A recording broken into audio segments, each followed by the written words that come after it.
everyone, and welcome back to the I Don't Know Running podcast, where we share our experiences that make running fun and sometimes not so fun. I'm Lewis, and I'm a self-admitted lazy ultra runner.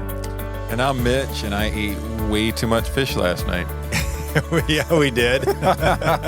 She actually asked, like, you sure? I'm like, yeah. I know. I could have went back for one more. And then on my run this morning, did not feel great. Porta-John in the exact right spot. Like, I was going to start walking, and it was like this sun's on it. And like, Glowing, and like, yes. The mirage in the desert. It was good. And I'm Terence Reuben. I'm an athlete, a physical therapist, a community advocate, an entrepreneur, and all things put together. And a fan of my coffee. That's right. I tell you what, all the dissing that you guys had about this coffee and the measuring, this is some good coffee in here. Yeah, but I had to badger him to even upgrade to what he did.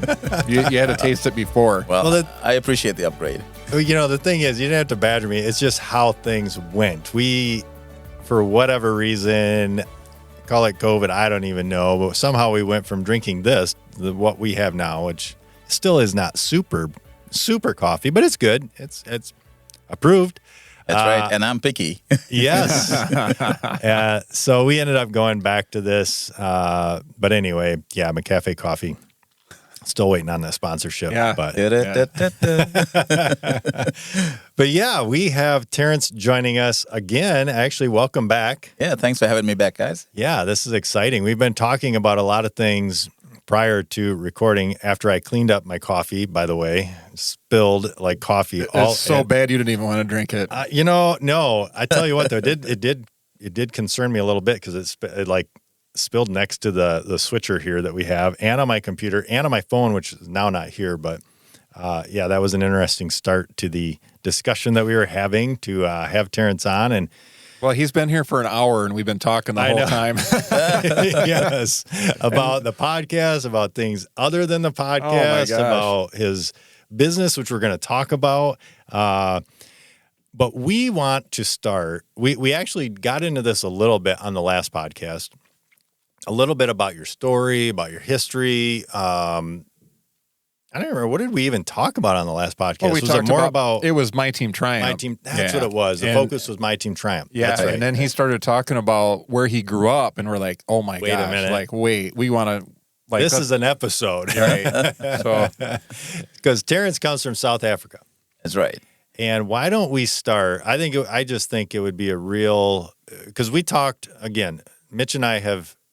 We have, over the course of the last year plus now, when we have guests on, we have made it like almost a rule. Do not talk about things until you get on the podcast. And the reason is we just have things naturally flow, and they're amazing stories either before, and what's worse is after. Like, we've had people on. And we sat around and talked afterwards. We're like, why didn't we talk about that before? Yeah, why didn't you bring that up? That's an amazing story. You need to start recording as soon as you get to arrive. We do. We should just have this super long recording. I'll pull stuff out. Greet them at the door with a microphone. Yes. Little Britney headset. I have a Ring doorbell. I suppose I could pull recordings from that. My favorite was when Brad called me fat when we were just talking about it before I'm like, oh, that would have been funny to record. Yeah. Jerk. So however, with Terence, because we've had we've been discussing a lot of things, but when we did have the discussion, on the podcast last time, but then after we started talking a little bit more, we're like, oh my goodness, that is really cool. We should talk about that. And oh my gosh, that's really awesome. Let's talk about that. But what we kind of fell back on, or one of the things we really wanted to bring up, was just your story. Coming from South Africa, coming here, I think you said in 93. Yeah. Coming here with your education and going, you know what, I'm going to go and I'm going to become a physical therapist and build a business, build a career, and then eventually what we're going to talk about later is launching a business. So let's start with South Africa. Why don't you just give us a little bit of growing up there, what you lived through? Again, something that we talked about after the podcast last time, and I went, wow, I would love to hear about that. What we realized, too, is there's so many things that we're so ignorant to. Like True. we've 100%. heard about that. We all know who Nelson Mandela is. We've heard apartheid.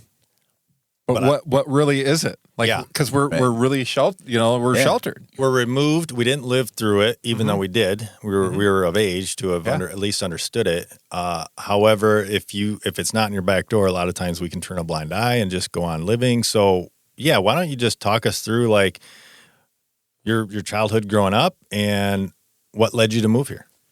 Right. So just a brief history and geography background, because this is where people often get confused, right? Where is South Africa?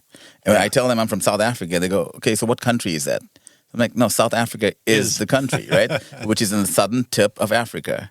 So being in South Africa, for those of you that have met me and know me, I'm actually Indian, but I was born and raised in South Africa. I was born in the 60s, and I was raised under a political system back then known as apartheid. Apartheid means to keep apart, to keep separate. And, back in the day, at one point the government decided to segregate people based on their racial and cultural backgrounds. So growing up in this segregated society, as you can imagine, wasn't the easiest of things. There was no equality. You worked hard for what you got, and even then it didn't mean a lot. But it did define my journey as I kind of went through my stages of being in school and going to college and then trying to make a career as a physical therapist. So the growing up part was the easiest part, because as a child you have the innocence of just hanging around with whoever you are friendly with, right? Yeah. But under apartheid, under segregation, you lived in a community with only other Indian people. So it wasn't this sort of mix, so you didn't get to hang out with anyone else of any different racial background. And it was segregated to the point where all the Caucasians or the whites lived in their own area and the local African people lived in their own area. And there was a fourth group called Coloreds, which are different from the local African people. But these were the people that were the offspring of the earlier settlers and the local Africans. And they actually segregated them into a fourth group. Oh, wow. So you grew up with each group having its own housing, its own neighborhoods, its own shopping, its own public transport, its own school system. And each educational system was tiered so that the Caucasians or the whites got the highest level of education and the local Africans had the lowest level. Oh, wow. And then the Asians and the Coloreds were in between there on different levels of education. Yet, when you graduated high school, you had to compete at the same level to get into college. Oh. So needless to say, guess what was the highest number of racial group that got into college? White. Right? The white. And the lowest number, the local Africans. And so for those of us you were either black or white growing up in South Africa, right? So whether you were Asian, colored, or African, you were in the black group. And if you're Caucasian, you were in the white group. And so we worked harder to get to a college level and to that degree. And so for us, it meant a lot more. College wasn't just about burning through 3 or 4 years of college so I can just go and do something. It's like if you went to college, man, that was an absolute esteem to get there. And you were proud of your achievements. And then you really wanted to make sure you did something with that. And that's where it brings me to where I am right now, because I've always been driven that way to do something, for my community, for my life. Yeah. So you graduated high school, you went to college, and you did all your college in South Africa. Yes, that's correct. I even worked there for the first 6 months when I graduated as a physical therapist. Oh, okay. Yeah. So because if I remember correctly, you thought you were just going to come here and visit. Right. So, so when we graduated back in the early 90s, there was a huge shortage of physical therapists in the U.S. And from what I remember, it was in the 70 to 80,000, numbers of therapists that were shorted. And so American companies were going to English-speaking countries and recruiting. So if you look back now, 30 years later, you may find a few like Australians, New Zealanders, British, South Africans that are physical therapists within our nation working as seasoned physical therapists.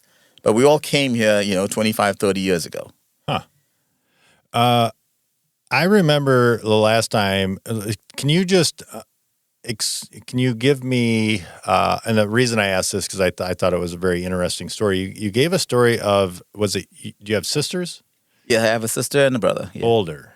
Older sister, younger brother. And some of the things that you did and didn't necessarily understand growing up, living under that regime, and like some of the things that maybe like she saw, and maybe like, do you recall this story that you were sharing?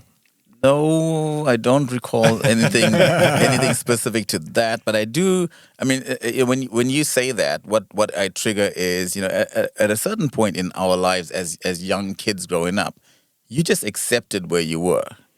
We weren't trying to fight the system. We weren't trying to change anything. We were young, we were naive, and we accepted the situation as it was. Okay. So yeah, and it was only when I got to those later high school years and to those college years where it suddenly went, wait a minute, this is not right. And when did that end? When did apartheid end? Yeah. So officially ended in 1994 when Nelson Mandela became the president. At which point I was here already. Okay, yeah, because you came here in 93. Right, So right. you really haven't experienced post-apartheid other than when you go back home. Exactly. So you haven't lived, and Yeah. like when you talk to family, do your brother and sister still live in the same area? So my sister lives in South Africa, in Durban, but my brother lives in the Netherlands, in The Hague. Okay. Yeah. What was the women's rights versus men's rights back then? Well, from a rights standpoint, it wasn't as distinct as you would find in some other countries where there was this dissociation of, when a gender kind of bias. This was very definitely a racial bias. Okay. So, even if you worked at a company, so my father that worked at a shipping company, they hired a white person with little to no experience to be his boss. Gotcha. Even though he knew everything about the operations, and his earnings was like a lot lower than what the white person got paid. And it was those kind of things that you saw. It wasn't a gender issue as much as it was a racial issue. Gotcha. But of course, where I had to throw a spanner in the works is, I started dating my wife when I was in college, and my wife is Caucasian. She's Portuguese. Oh, and when we started dating back in the early 90s, it was still against the law for us to be dating. Oh wow. So that's where, the adventure really began. Oh, wow. Okay. Because you were in college then. So yeah, we had met in college, yeah. Okay. So how much of that, I'm just curious. So obviously, as you mentioned, you had to work very hard just to get into college. Right. Much more than the white people in that time. How much of that do you think is what helps drive you then and today?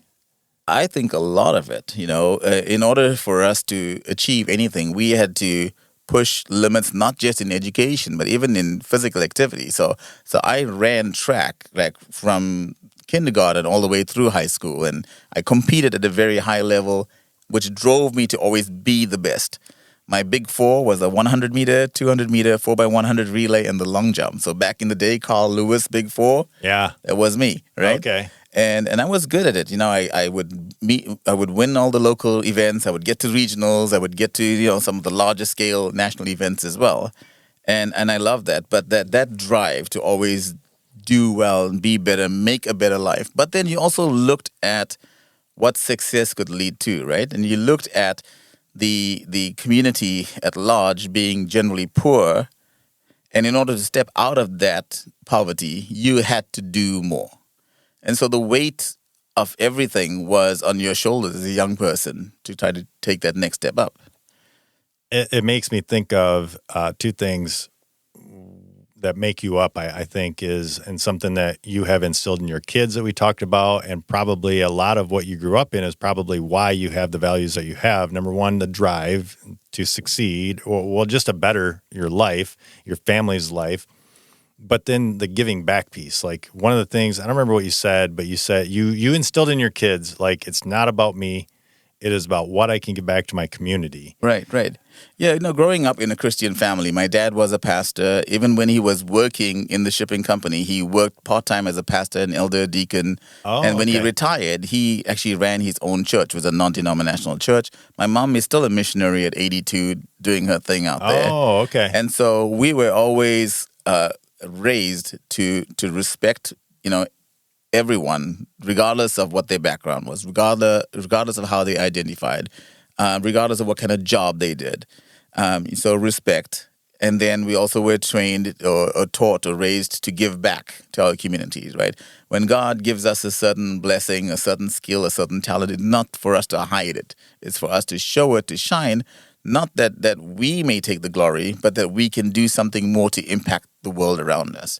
We have a limited time on this earth. And if we lived each day thinking, how much can I do for me, what do you have to show at the end of it all? But if I could go each day and wake up and go, okay, Lord, what can I do for you today? What can I do for our community today? It changes everything. Yeah. Perspective matters. Yeah. And it's no point us just feeling that inside if we can't share it with those around us. And so how do you start? You start with your family. You start with your friends, and you show them. You can't just say, do this. You got to show them how it's done. What I find interesting is there's never any woe is me in that, like, I've never picked up on that. Like, oh, I've, been held down or anything like that. You always look at a positive level. But I think about like when you started to open up your eyes, maybe if it was high school or college, like where you started to be like, man, this isn't right. Right. So, I mean, was it high school that you started to kind of look around? It was high school when I started to like realize that there were some significant differences and the things that I just accepted was not necessarily true, right? And then especially when you started dating your wife, I can't imagine what that was like. Like all of a sudden, like you're a criminal at that point, pretty much. Exactly, you are. And I always say I had 3 strikes against me because I wasn't white. I wasn't Catholic, and I wasn't Portuguese, and that's all things that your wife are. And that's those are big things because even within the Caucasian communities, like the Italians were separated, the Greeks, the Portuguese, the Germans, they all like if you were Portuguese, you married someone else that was Portuguese, and if you're Portuguese, you're automatically Catholic. So, oh my goodness, yeah. But no, I think the perspective piece is really good because so much of life is all about perspective. Right. I mean, because I think that you can get stuck if you think like, I'm stuck here. Right. And you never thought you were stuck. And I don't think. And I think a lot of people of my generation did exactly that, where they felt sorry for themselves.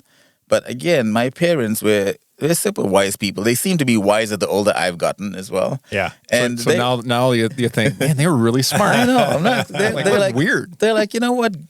God is greater than anything, any place, any person on this earth. So hold your head up high. My mom used to sing the song, my father owns the cattle on 1,000 hills. We are children of the king. If you are children of the king, how do you hang your head down and mope around? You can't do that. That's not who we are. We're royalty, a royal priesthood, a chosen generation. Yeah. So we got to let that shine through. Yeah. When you first moved here, though, could you tell a significant difference, or do you think I mean, not like this country doesn't have its own issues, right? Yeah. I was just telling a story about Alabama and segregation, and like the governor of Alabama standing on the steps. We went through stuff, right? So, but I think that things were changing by then, and we're still going through whatever. But did you notice a vast difference when you first came here, or you didn't notice? No, I did. It was interesting because I flew via London, and so that was my first experience of hearing someone who is like dark skinned speak with a British accent. I'm like, wait, did that voice even come out from that person? And then I get to the US, and then the local African American people have an American accent. And so just in the accent, there was a bit of a cultural shock. But for me, the biggest thing I noticed in the first year of living here is people around here are generally nice people, right? And they're always trying to say all the right things, but they never necessarily felt that way. So they weren't genuine.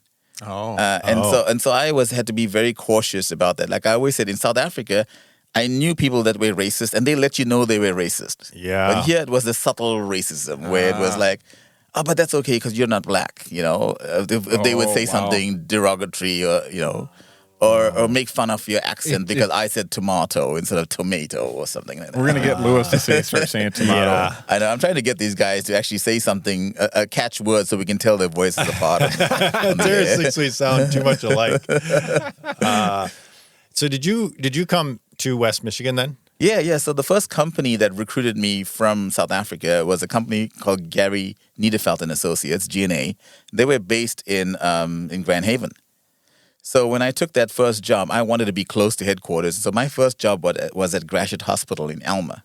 Oh, wow. So I chose that, even though I could have picked any place in Michigan or in a couple of other states as well. In 93. In 93. I chose the small town because I thought I want to see what small town America is like. So you lived over in Alma. I made it there for 2 months, and then I moved to the thriving metropolis of Mount Pleasant. Oh, my goodness. That's funny. Neither a mount nor was it pleasant. That is, that's from like where I grew up over in that area. Yeah. Oh, we had a house on Wynn Road. Oh, my goodness. Yeah. No way. Yeah. Oh, my goodness. That's funny. Small world. It still. is.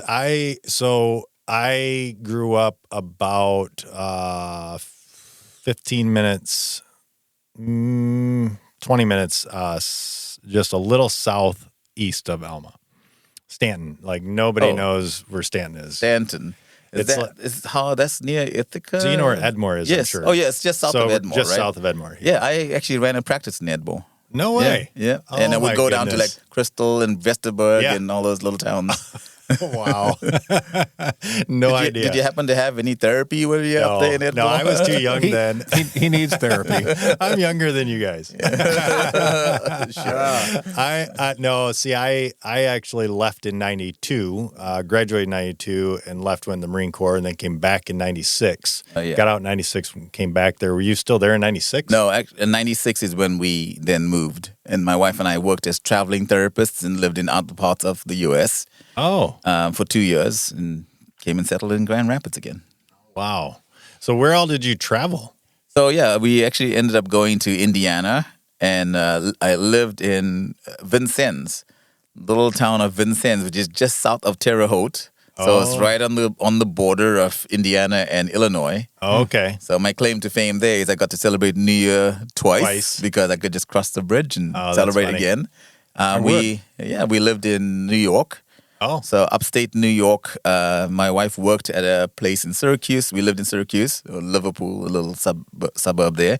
And I worked down in Cortland, so just outside of Ithaca there. okay. We've lived in North Carolina. Oh, okay. So that was interesting. Yeah, it's very interesting. Ah, I could see that. Yeah.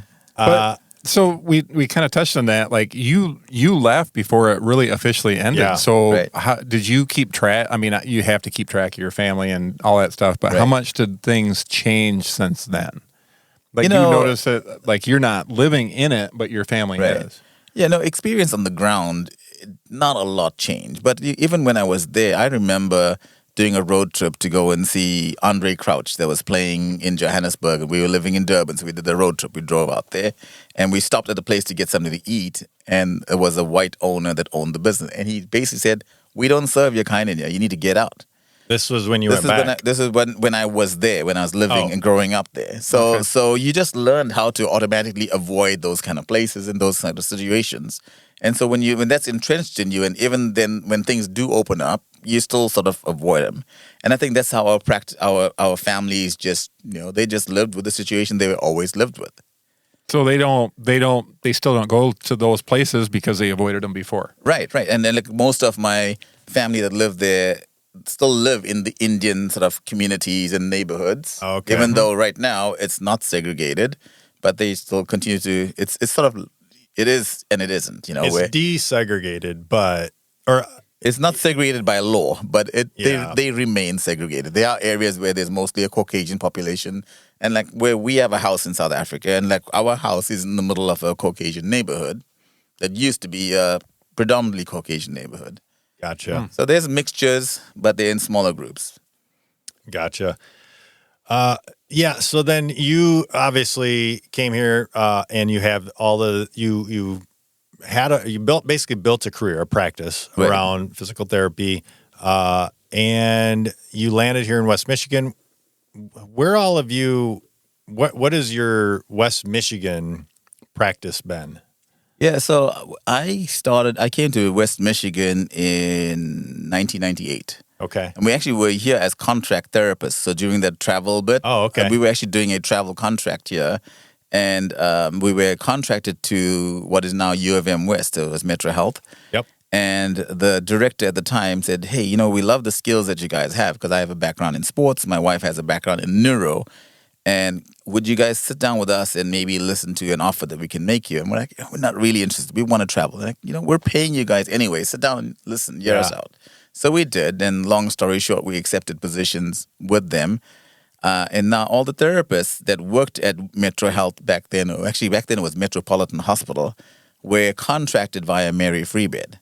So I've always been employed by Mary Free Bed. I spent about 15 of my 25-ish years, 15 to 17 years at Metro as a contract therapist there.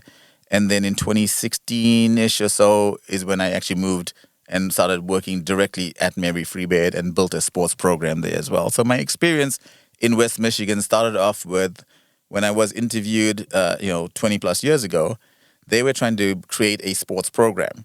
So what is now known as Metro Health Sports Medicine used to be Metro Sport. It was just a fledgling sports program that started with Dr. Rick Emus. Dr. Canolia, was a student at that time. Oh, wow. Yeah, and so I took that job, and then as things evolved, Dr. Emus left the community, and it was up to Ed and I to build up the program. And fast forward, what you see out there at all these races. Let's dive into that a little bit. What is that specialized sports? Like, what all do you guys help with? What would you say you do?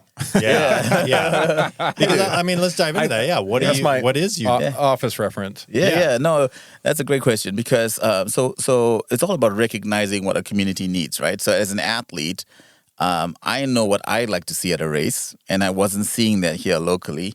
And part of it was, with what had started under Dr. Emus, where we were covering like the Griffins downtown. And that was the only thing that was done, with a handshake and we're happy to do this. And so when I started working, I'm like, we should attach some sort of structure to what we're doing. So what is it that we do at these events? So, okay, we want to be able to take care of the athletes if they need a pre-event physical, if they have a strain or something and need something taped or bandaged beforehand, can we do that?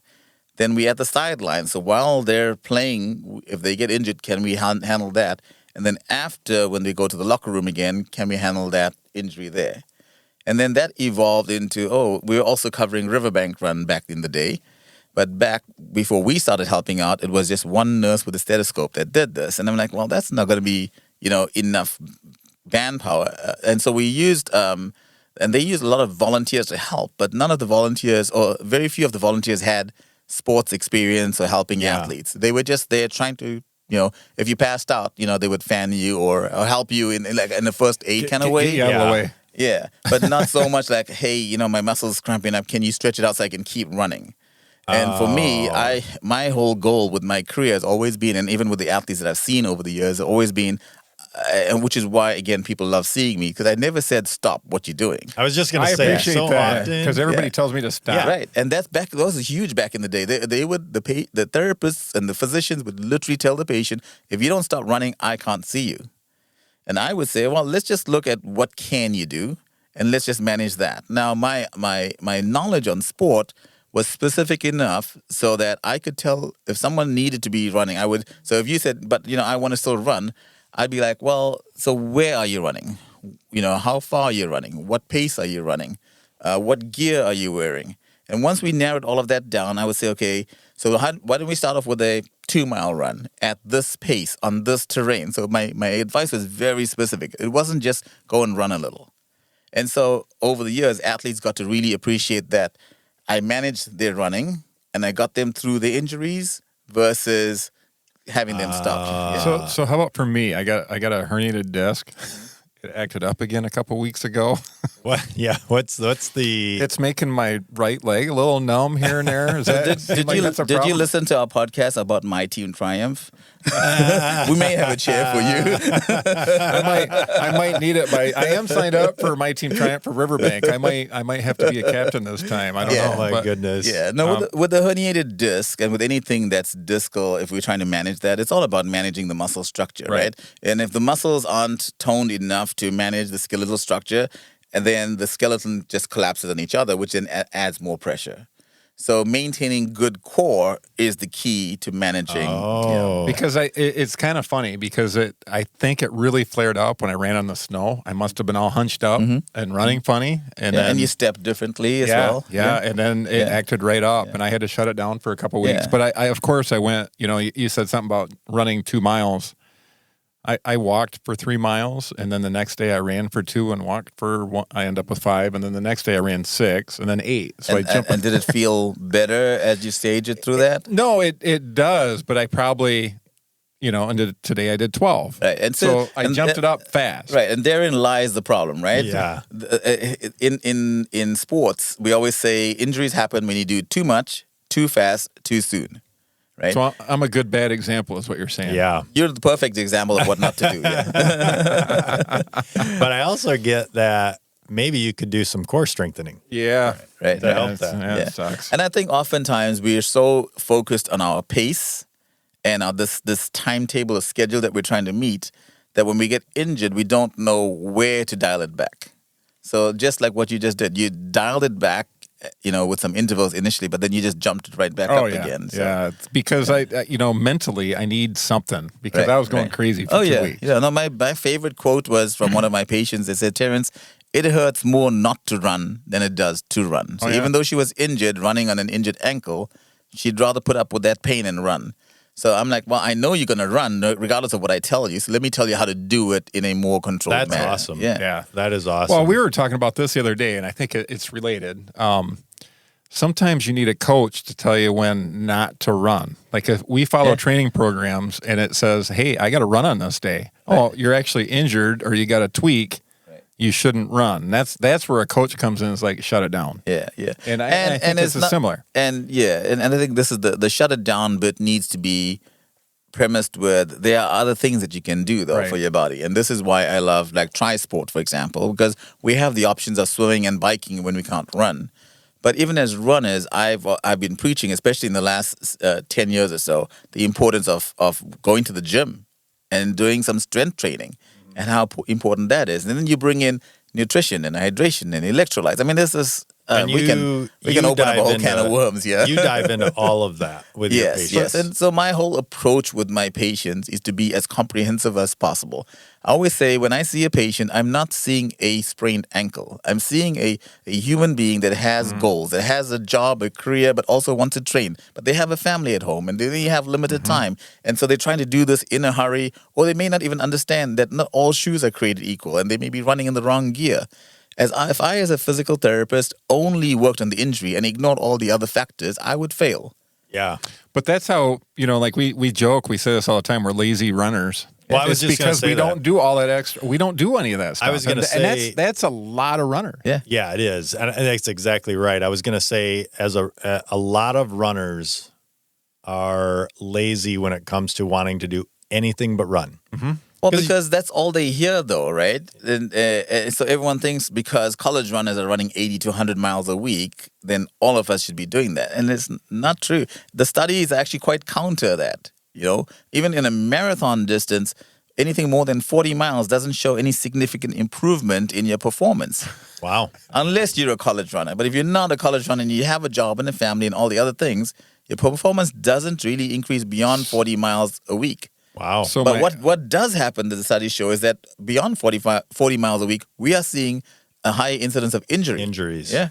But that's my mental release. So I like know. my average of 80 to 90 miles a week up until 2 weeks ago, that's bad. Well, I think you could institute some cardio or some different types of cross training Right. that would help still give you the Too lazy. physical. Well, Yeah. that's what I mean. We get right back to it's Yeah. easy to throw I on know. shoes and just go run. I know, Right. and I It got really is. I No, do. yeah. I did think about that last week, though. It's like, I could have been walking this whole time because that doesn't hurt, and there's no impact. Why didn't I? Because I'm so pissed. that Well, it and to the hurt. try point, you could jump on a bike. Oh, I hate the bike. Well, no, I know. I'm just But, saying from the try point. So during my career as a physical therapist, I actually did own a personal training business.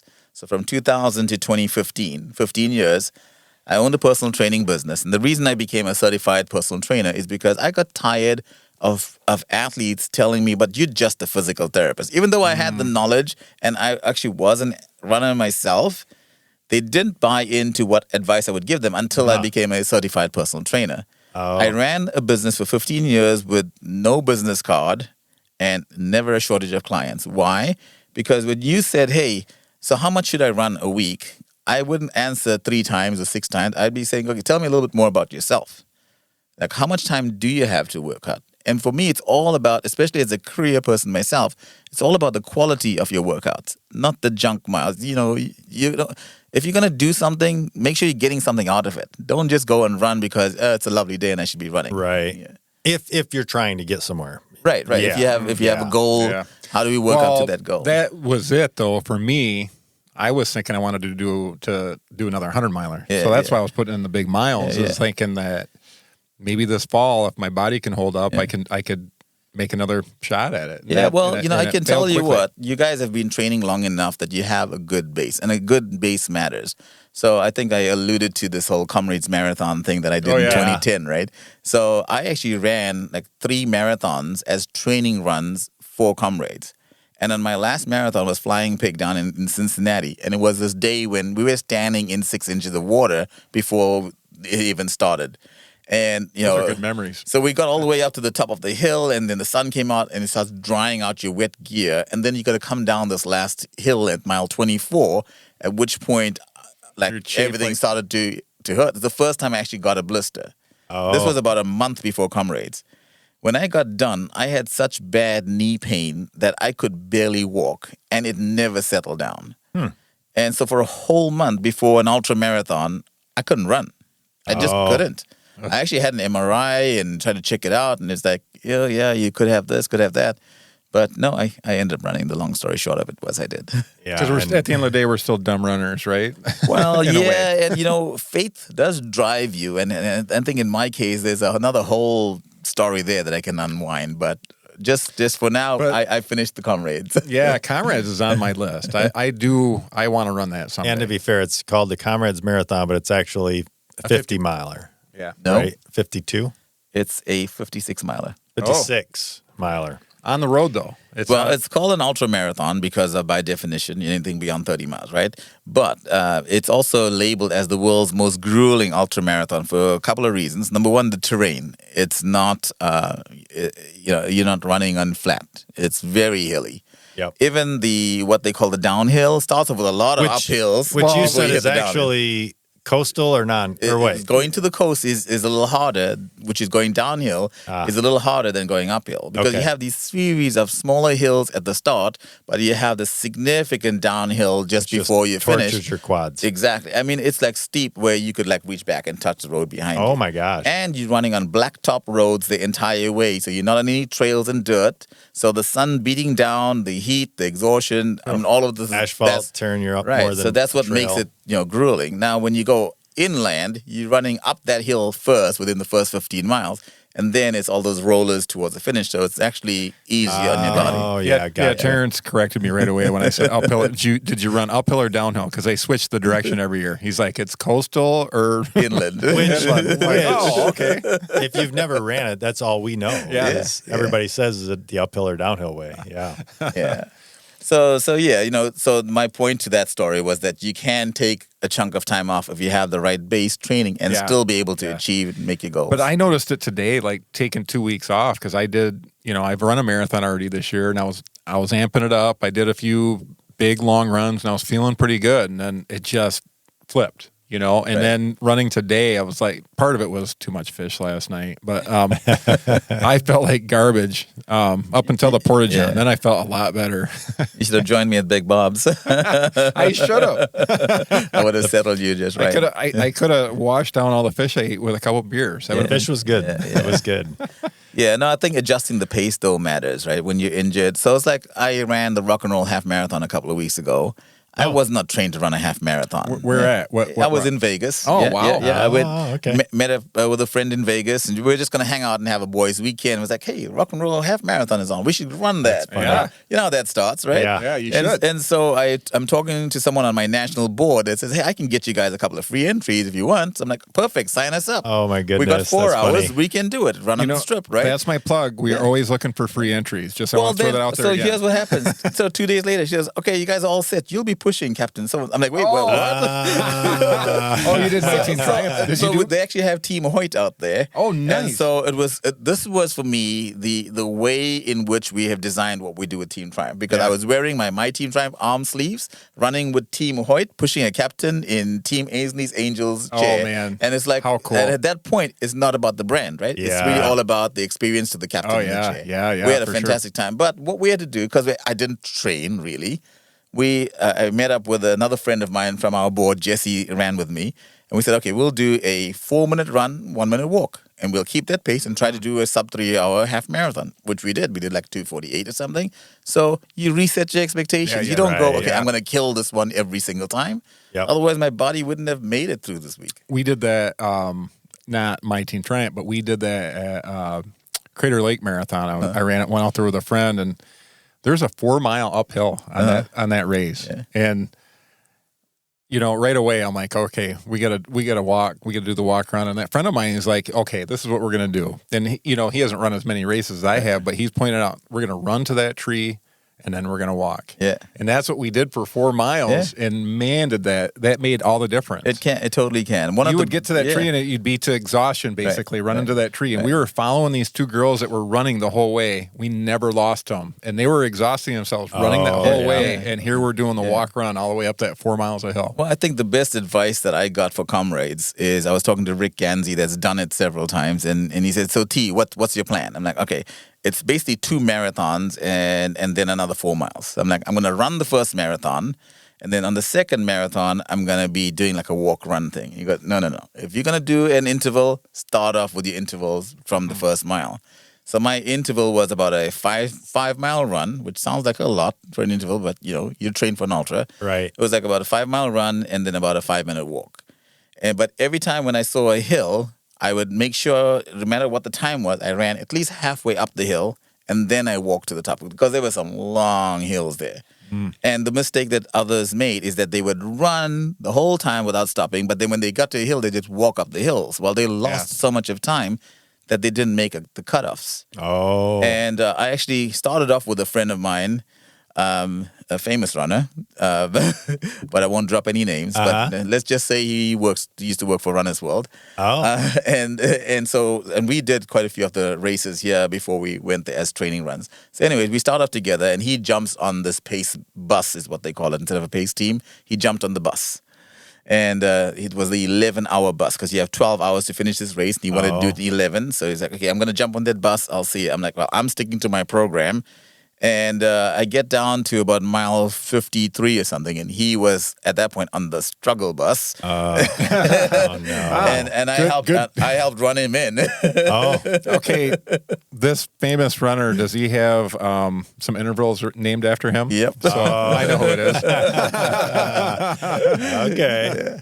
So I always say there's a picture of him in Runner's World, like leaning in front of the Comrades Marathon sign in there, and those feet next to him, those are mine. No way. You got famous feet. I've met him multiple times at races. He's a great guy. Yeah, because I'm a marathon maniac as well, and he's well known within that community and stuff. So yeah, he's a great guy. Well, let's. We'll fast forward your life a little. We've talked about it. It's been so much fun talking about all this stuff. We could go on forever. But I do want to get to. I don't want to say this is the the big piece of why we wanted to sit down, but this is a big piece of your life, your journey. Yeah. And that is the business that you just started that actually you're not taking clients, even though you've taken some clients, I understand. Why don't you introduce us to PT? No, I'm not you're even going to try. He's going to say it. Yeah. So the backstory of that is PT Sports Pro. You got it. Wow. Yeah. Dang. Yeah. And what are all the things that go along with Physical therapy, personal training, and performance testing. Yeah. And not pain and torture. Oh, that's not the fourth one. That's what I'm gonna come on board for that part. Well, I am gonna have shirts. So I got some shirts, that I'm producing for my patients and clients. And the front is gonna say, the hashtag is gonna say, "But did you die?" Because my patients always, "Oh my God, that last workout really killed me." I'm like, "But did you die?" And no one's died yet. So no, anyways, you guys have picked out my passion for community and my passion for sports and athletes and wanting to really push the envelope and treat them as whole, not just as an injured shoulder or an ankle or a knee, not by diagnosis, but by the person that they are.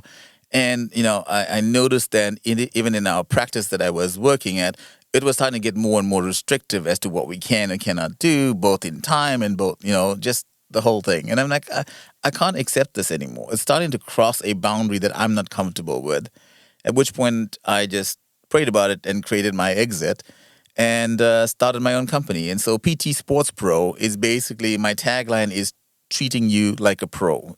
Whether you're a pro or not, I will treat you like a pro. My vision is that I'm building a concierge practice. And the way I say it is I'm building a practice for the elite. So what would an elite athlete want?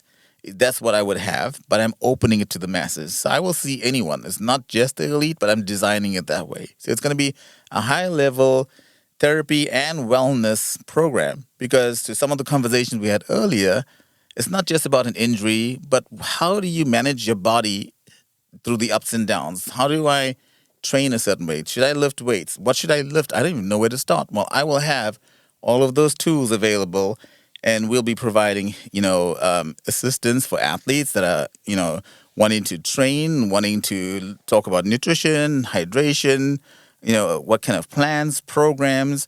I've got some very key people that I'm going to be working with, and we'll be releasing that information out at a later date. But for me, the passion of engaging and treating the whole athlete is the key to this practice. And it's going to be a big practice. It's 5,000 square foot of space. Oh, wow. So because you're going to have more than just a table to treat people. You're going to have essentially a gym. So I'm going to have a gym and treatment rooms. And so I'm not releasing names of, some of the partners that I'm going to be kind of working with yet, but I will be assembling the A team of sports management in West Michigan. And why? It's because when I look around and see, okay, who's providing the kind of services that our athletes need, even though there are practices that say they practice sports, they're not really getting to the needs of the athlete. They're treating something like what you said, like they're treating the sprained ankle, but they're not actually.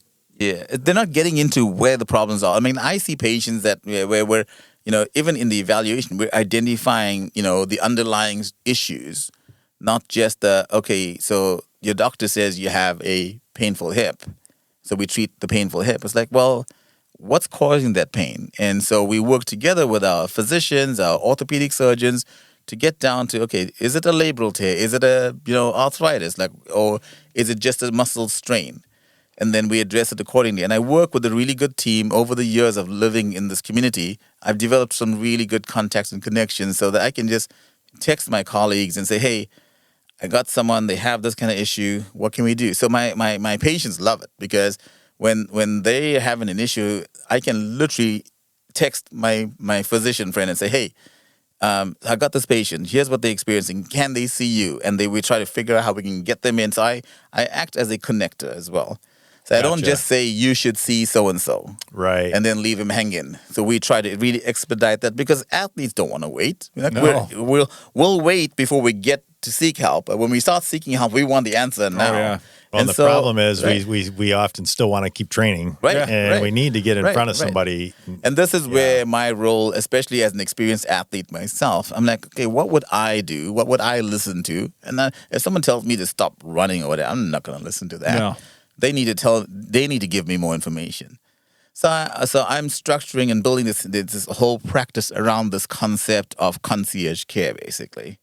And how do we create a space for athletes to even just hang out if they wanted to and just come and Yeah, I like work that out. part of I what like you were that part. talking We'll about. sit around and drink coffee. Yeah. And, Oh, I might. do you have better coffee than the West, do you think? I have some surprises there too, but yes. So instead of having like a staff break room, I'm actually having an open concept kitchen that has a big island there, so you can come, just chill out at the island, and maybe we'll have some smoothies available and some great coffee, and like I'm working with a nutritionist on some of. It's gonna be. This is different. Yeah, and you So- tell me, like, if you say, "Hey, Terence, you know what would be really nice? We should," and I'm like, "All right, I'm all open to that. I'm not putting any blinkers on. I Yeah. want it to be comprehensive. Yeah. I want it to really help the athlete. It needs to be not just treating them as a whole, but it needs to be wholesome. If you know what I mean? Yeah, Wholesome. totally. You should feel energized when you walk in there. Yeah. Yeah, that's like the that's awesome. surroundings I should love be that. like, oh my gosh, wow, and it shouldn't cost you more. And it should feel like you're welcome. Absolutely. Instead of like this Absolutely. dry, like Yeah. Yeah, no, Yeah. I'm even the furniture that I'm picking out, like for the waiting rooms and stuff like that, it's gonna be like a relaxing lounge atmosphere versus like just these very Yeah, but you might have people chairs. just hanging around that, like, okay, I got to get this guy out of here. I'm- You're not hurt. You're not hurt. You know what's nice about You're just drinking my coffee. What's nice about that concept is that I know I will have that, and I'm welcoming that. okay with that. Yeah, I'm totally The fine guy with that signs up for the Ultra just for the aid stations. Like they Yeah, exactly. Yeah. That's me. Yeah, No, and if you're because go we ahead. can help so many people in so many different ways. Like even if they're hanging out drinking coffee, we talk about the body and the physical issue just being one component, but there's a mental issue and a spiritual issue that goes along with that. Yeah. And if we can help inspire them to rise, we're actually I'm creating an office for my team Triumph within that practice wow. as well. And the idea behind that is I want people to that have disabilities to be able to come in there as well and level yeah. that playing field and understand that when you start to feel sorry for yourself, look at the other person that is unable to do as much as you do, and you quickly suck it up and do it. Yeah. Right? Yeah. So yeah. So you left. You've left your other job Yeah, already. yeah. How My long has last that been? day was Feb 14th. I left. I say I left in love. I left on Nice. Valentine's But that's Day. got to be, and you're not ready to open this up yet. You're still, No. but you had to. I'm Yeah. sure that you had to take the time and focus on it and get stuff done. I because you're did, that and close. I did not want what I am doing with PT Sports Pro to distract me from what I was doing with my previous Oh, yeah. employer. That makes sense. So I thought, to be fair on them and to be fair on my patients, I need to really do this now. And I didn't want to make it look like I'm doing things, behind people's backs. I'm very open. If anyone came up and talked to me and said, "Hey, so like, what's the plan here?" I will tell them what the plan is. And so, leaving my job and then being able to focus on this has given me some time. And so I'm looking at, because it's such a big practice and we're starting with a white box and I'm very picky about what I want in there, right down to the color of the carpets and the color on the wall, that it's going to take about 5 months. We're looking at August 1 right now Okay. as being opening. But I'm going to see closer to the time, 'Cause- I'm not in any hurry to open it. As much as I want to see patients, I want to make sure the practice is perfect. And you are already tied to races a little. Oh, yeah. So part of my business is, again, I want to be where the athletes are, which is why I love you'll event do coverage, right? And so as I've started working with some of these race directors, they're like, "Hey, can we just hire your team, PT Sports Pro, to do this?" Because they love my ethic of work. I'm very organized. I mean, for me, covering an event is not an afterthought. It's like an active, eyes on the athletes all the time. For example, my first contract that I signed was with Grand Rapids Ole, actually. Oh, wait. The I futsal. thought- Groundhog was the first event that I kind of did as you launched your like Don was the first one to put my brand on his gear and stuff. Yeah, but that's what it was. it was a week before that when I covered my first event. Oh, Yeah. Oh, And so I had seen that. I saw yeah. the thing about groundhog, and I went, "Oh, that's awesome. That's cool." Yeah. So but it was actually before that. It was I signed a contract before that with Grand Rapids Ole, and so one of the things I'm bringing to the table is that, people are actually going to be paying me to cover some of these events. So in the past, we've always just done it pro bono, or we've done it as a sponsorship. And as I talk to these race directors, I'm like, we got to make a sustainable model, and free is not sustainable. Yeah. But I'm also not going to overcharge you. Let's figure out what we need to do. Let's figure out how we can compensate the clinicians that are covering these events and make it a win-win. Yeah. And then I've showed them ways in which they can generate the revenue to pay for those things. Yeah. So what it's leading to is that because of the way I'm organized and very consistent, so I'm also the medical director for Ironman Frankfurt. Yes, I've done that for 3 years now. And Ivan Ironman has been pretty impressed with what we've been able to bring to the table as a medical team. And in the last time we covered it, one of the outside medical people said, "Wow, we've never seen medical coverage like this." So to that end, that's what I want to bring to West Michigan, and for some of the races that I'm going to be involved with. Again, there's some upcoming announcements, but suffice to say that you will see a very consistent team of medical coverage out there. You'll see my brand is PT Sports Pro. It's the bright pink and black tints, and it looks really cool. You can see it from a distance. But in every race, what I'm asking for is I want on the maps where they show you the 8 stations, they should show you where the medical is as well. Yeah.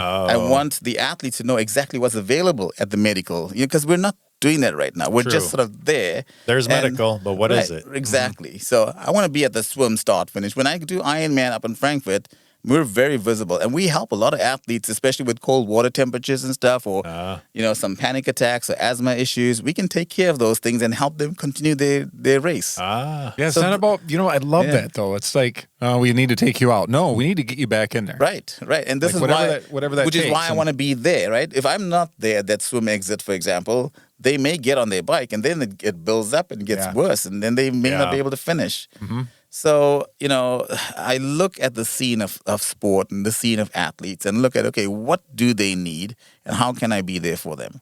So the entire coverage is designed on what the athletes need versus just having a mid tent at the finish line.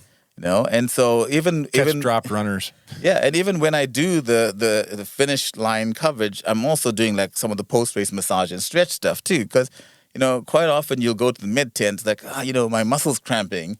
Can someone stretch it out? And well, no, we don't do massage here. I'm like, no, I want to let me help that individual. And I'll tell them, hey, if something with a higher priority comes in, I may have to help the other athlete, but I'm more than happy to help you right now. I think about one of the races I was at where the guy, he got all cramped up and he basically fell right in front of me. So you could help that guy. I was pointing, I'm like, yeah, that sucks. Oh, that looks like that hurts a lot. I know. I've been on the other side of that. So I want to help them. I want them to leave. I mean, when I covered Mai Tai last year, just doing post-race massage and stretch, not medical, I put my tent right next to the beer tent. That's thinking. And it was run by my team Triumph, right? So all these people, they loved the stretching that I did, because this was half and full distance Ironman. And no better way to relax, stretch. And they're like, can we pay you? What's your Venmo number? I'm like, you know what? I'm not accepting any money, but go and make a donation to my team Triumph. Yeah. And they donated $500 or something towards MTT that day. It was great, That's awesome. It's all about bring giving me back a beer. Yeah, exactly. Actually, so they couldn't bring me back a beer because I was outside of the beer tent, because we have rules. Did you notice at the marathon last year, the post-race massage and stretch was inside the beer garden? Way. That's brilliant. Oh, that's awesome. So you need to move. Yeah. Yes. So gotta think ahead. I learn a few things and I adjust accordingly. Yeah, if you're in the West Michigan area, and greater, I would say, you're probably familiar with seeing. I mean, at the time it was Metro, but seeing Terence around, that is, we definitely see, not just from the My Team Triumph side, but from the medical side, and things like that. You're a very familiar face to see, and I know everybody that I talk to is just like, when you speak to Terence, they're just like, man, that dude is awesome. My gosh, his personality, his spirit, his desire just to help, and and just be And a you part can't of miss this. him. He's got like the Astro haircut, you know, like right. the. I know Rudy has some pictures of me with my Astro Boy style out there. But well, that is exciting. That is really cool. I'm excited for even more of some of the things that we've talked about, things that it can't necessarily mention yet, but I think are really exciting. Not even part of. Well, I don't think it was part of PT Sports No, Pro. he's got other ventures. Like he's a like busy the one man. not in this country. I'm thinking, which is that one is super exciting. I want to talk about eventually, but getting to the PT Sports Pro, I'm going to start. That's going to start awesome. getting ingrained. See, we get it to roll off your tongue. Yes.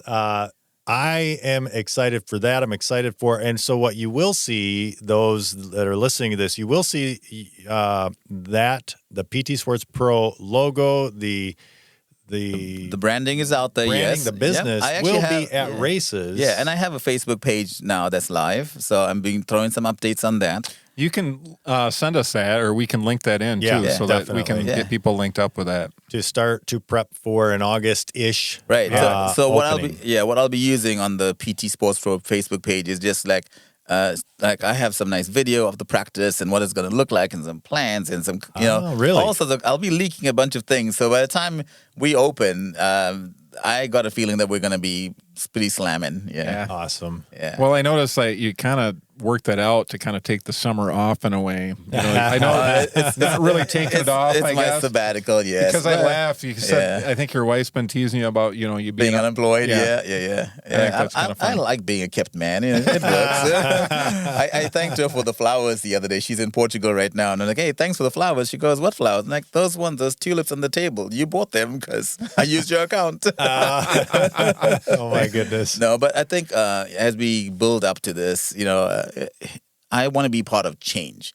I don't want to raise the bar high because I want to distinguish myself, but I want to raise the bar high so others can see that and rise with me. Mm-hmm. So the idea of doing this, I think one of the first things, even when I was looking at leasing the space, one of the things that they loved was that I didn't talk about the business or the monetary side of it. I talked about what I want to do in the community, and that's still my focus.